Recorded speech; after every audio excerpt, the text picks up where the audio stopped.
ঠিক আছে, এই টাকা যদি আবার কয়েক টাকা বেঁচে যায় আমি তাহলে একটা বিএমডব্লিউ কিনে নেবো। আমাদের এখানে একটা হাবিবি খাবিবি বলে একটা সেলুন আছে, সেখানে গিয়ে এই চুল দাড়িগুলো কেটে নিবি।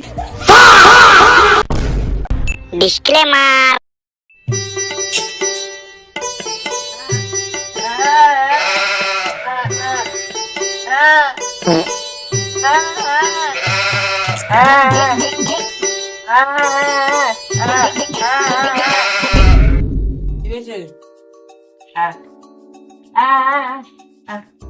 তুমি একটু দাঁড়াও, আমি টাকা চেয়ে নিয়ে আসছি।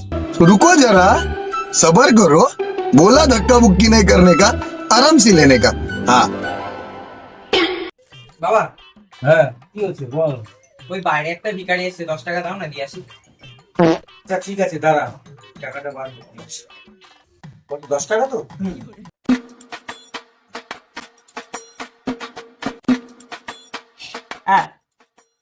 এই এখন না বাড়িতে কেউ নেই গো, টাকা পয়সা দিতে পারবো না, কালকে এসো।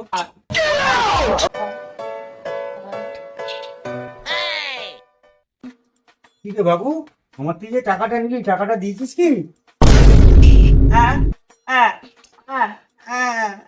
হ্যাঁ, ওকে তো টাকাটা দিয়ে দিয়েছি তো। কি রে টাকা দিয়েছে তাও তুই করছিস? তোদের যতই দেয় ততই তোদের মন ভরে না, তোরা খুশি হোস না নাকি? যা বাইতে বেরো এখান থেকে। আরে না না কাকু, ও তো আমাকে ভিক্ষে টিক্ষে দেয়নি কিছু, ও তো সম্পূর্ণ পকেটে ঢুকিয়ে নিয়েছে। দেখো তোকে টাকা চেয়ে নিস। শালা, তুই তো কথা বলতে পারিস, তারপরে বোবা সেজে ভিক্ষা করছিস।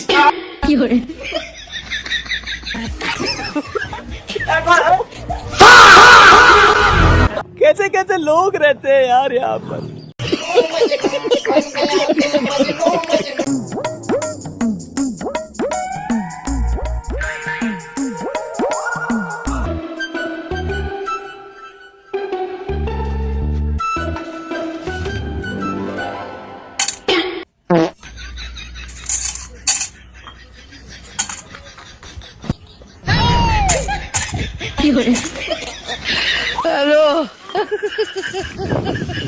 এই ভদ্র মোবাইল আমাকে ভূতে দিল নাকি? ভূত ভূত কে এত কোথায় আছো? বাঁচো আমাকে।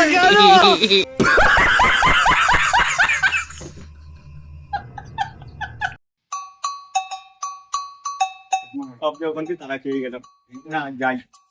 ও দেখতে পাচ্ছি সারা জিনিস থেকে কিছু খাওয়া হলো না, ক টাকাই পাওয়া গেল।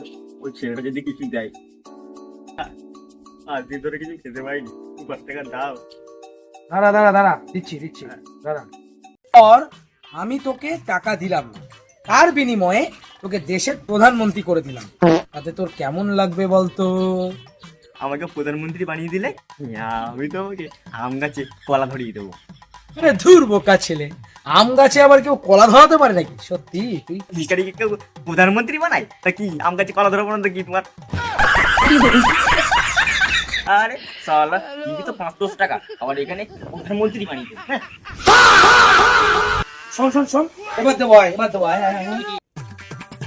আবার কি হলো? আচ্ছা শোন, তুই কোনো নেশাবান করিস না তো? আর হ্যাঁ, কোনো খারাপ কাজ করিস না তো?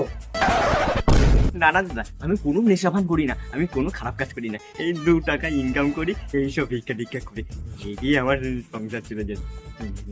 এনে ধর, এবার এই টাকাটা দিয়ে আগে নিজের জামা প্যান্ট কিনবি, তো জামা প্যান্টের যা ছিঁড়ি, আর হ্যাঁ পারলে কিছু খেয়ে নিবি। তারপরে খাওয়ার পরে বাড়ির যে বাবা মা থাকবে তাদের দেখবি, ঠিক আছে? কথাটা বুঝতে পেরেছিস? তালা দিলে তো মাত্র 10 টাকা, আমার কত কিছু। যা চুলের অবস্থা, আমাদের এখানে একটা হাবিবি খাবিবি বলে একটা সেলুন আছে, সেখানে গিয়ে এই চুল দাড়িগুলো কেটে নিবি। ঠিক আছে, এই টাকা যদি আবার কয়েক টাকা বেঁচে যায় আমি তাহলে একটা বিএমডব্লিউ কিনে নেবো। ঠিক আছে, সেই বিএমডব্লিউতে তোমাকেই চড়াবো। ঠিক আছে, এখন আমি